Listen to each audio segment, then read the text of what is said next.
Doris and I took the country square tour of Cape Cod in New England, September 1987, also to see the fall colors in New England. Our tour started in Boston,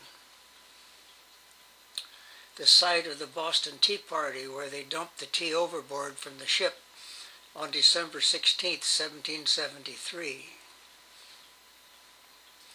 Just a picture of Chuck.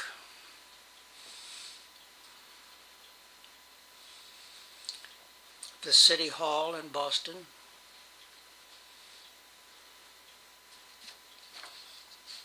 Benjamin Franklin. It's kind of in shadow. The Trinity Church at Copley Square. Right next to it is the 60-story John Hancock building. Old Ironsides, or the Constitution, located in the U.S. Navy Yard at Moulton Point, first launched in October 21, 1797, 204 feet long, 43, 6 inches wide, with a crew of 475 officers and men, speed 13.5 knots. Doris coming out of the hole in Old Ironsides. Old Ironsides carried 52 guns during the War of 1812. The space between decks was low. The sailors weren't very tall in those days. Paul Revere's house.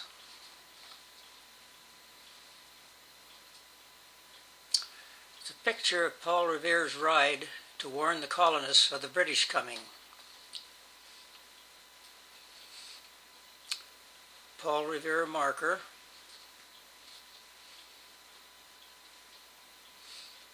And his tomb.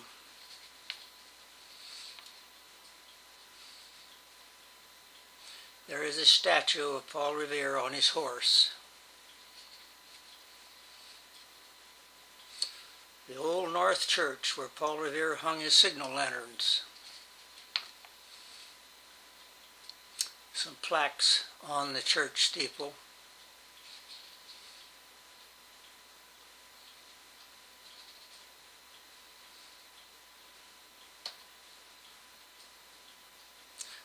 Inside the church, not a very good picture of it.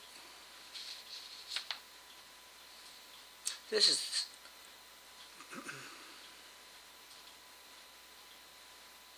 Faneuil Hall Market, a popular meeting place in colonial days, now called Quincy Market.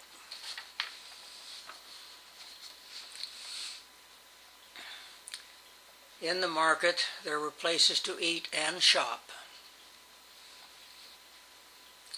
Some private residence in Boston.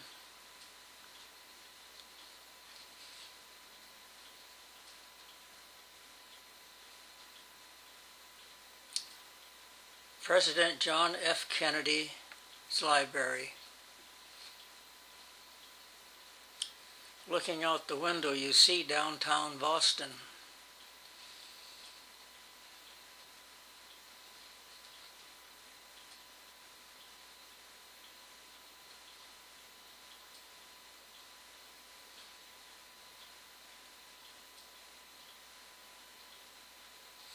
John F. Kennedy's sailboat.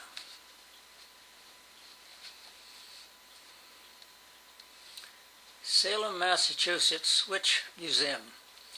Between 1691 and 1693, more than 200 citizens were accused of witchcraft, and 19 were hung. This is the House of Seven Gables. Author Nathaniel Hawthorne was born in Salem. He wrote The House of Seven Gables. Then he built his own House of Seven Gables. This is it. The harbor at Portsmouth, Massachusetts.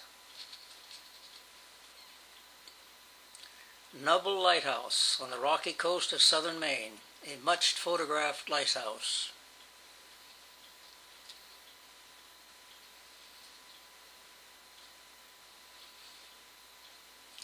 The map of New Hampshire. Our tour took us to the White Mountains, dark area on the map. Here we saw the fall foliage colors. We were a little disappointed as the colors were not as vivid as expected.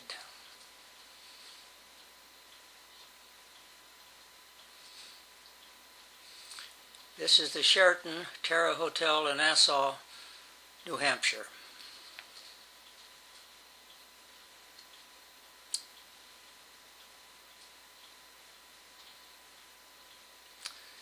Doris and the Green Mountain region of Vermont.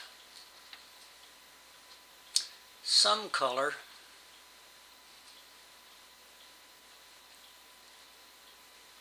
This is Quechee Gorge, Vermont's Little Grand Canyon, which is a mile-long chasm carved by the river 163 feet below.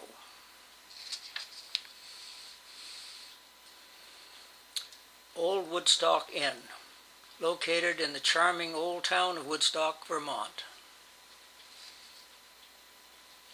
The fall harvest scene in the inn.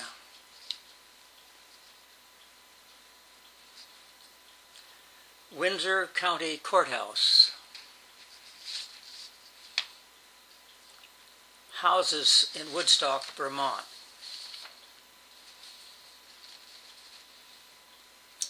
I love old covered bridges. They serve multiple purposes such as deriving taxes therefrom, a cover from heavy snow, and a good place for the young people to court during the horse and buggy days.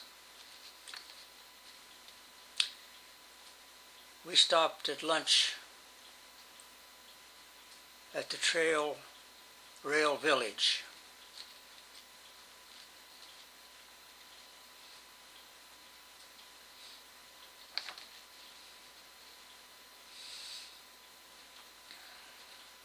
Back in Massachusetts with a stop at the Lexington Concord area, the Minuteman National Historic Park.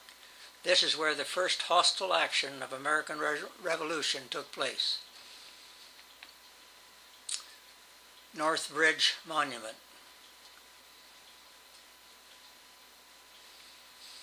People walking on the bridge following the path of the battle. This plaque shows the battleground. View of the countryside.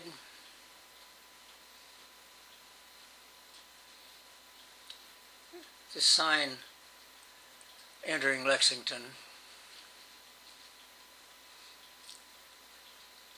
The Minuteman and the plaque.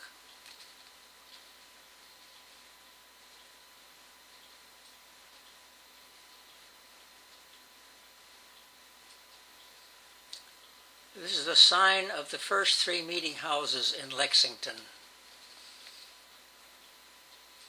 Site of the old belfry from which the alarm was rung April 19, 1775.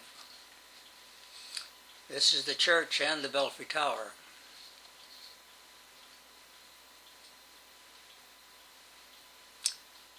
Gravestones in a cemetery in Concord. Some dates go back to the 1600s.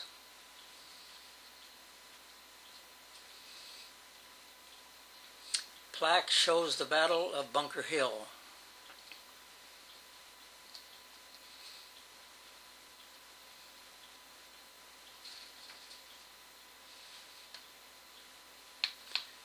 We progressed on down to Plymouth, where the Pilgrims landed.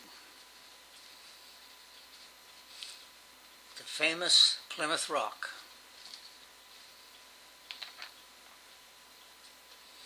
This statue is in honor of the Indian chief Squanto that helped the Pilgrims. The museum had buildings that created life in Plymouth colony as it was in the early 17th century. A replica of the Mayflower, the ship the Pilgrims came over from England. It was 92 feet long and the voyage took 63 days.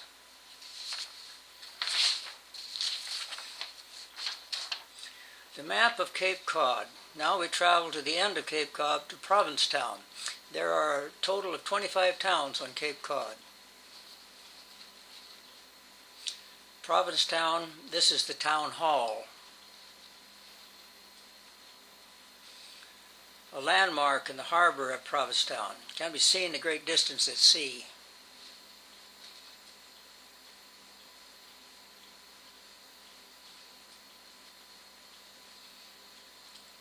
A figurehead from a sailing ship.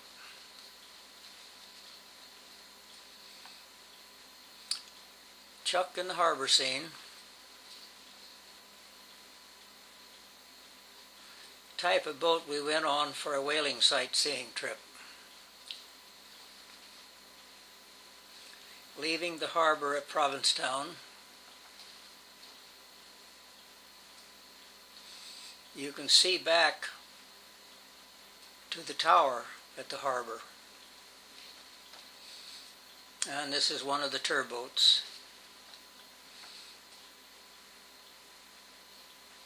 Yes, we did see a number of humpback whales, but they are hard to photograph. View of the harbor coming back into Provincetown. Just some scenes, houses, and that driving to Hyannisport.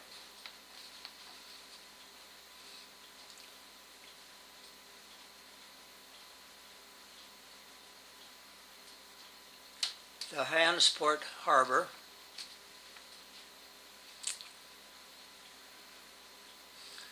The St. Francis Xavier Church, where the Kennedys still attend church.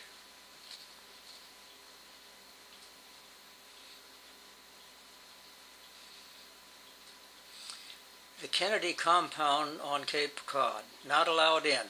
The Kennedys came to Cape Cod in 1929 because the Irish were not welcome in New England. 27,000 acres of land on the Cape. We are at Newport, Rhode Island, and motored along the 10-mile Ocean Drive where you can see large estates and mansions of the rich, including Doris Duke's home and Mrs. John Jacob Astor's summer home.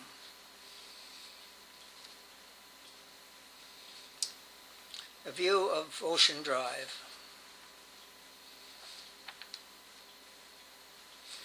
This is the Breakers, once owned by Cornelius Vanderbilt. A picture postcard of the Breakers and Cliff Walk.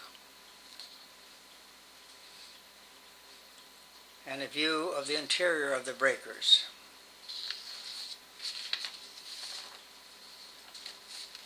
This one picture I got to photograph. Photography was not allowed. Another great mansion, sorry I don't have the name. Just a view driving along the ocean. You find more mansions along the ocean front. We are going to Sandwich, Cape Cod's oldest town and the site of the first settlement in 1637. Flowers in the field.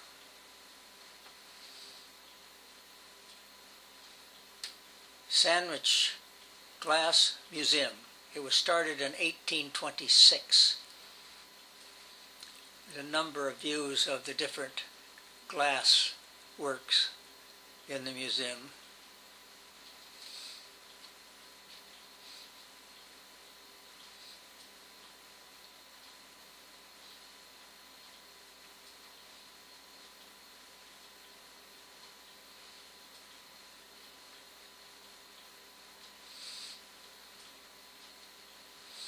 Our neighbor, Randall Johns, took care of our yard while we were gone, so we brought back some Maine lobsters for him.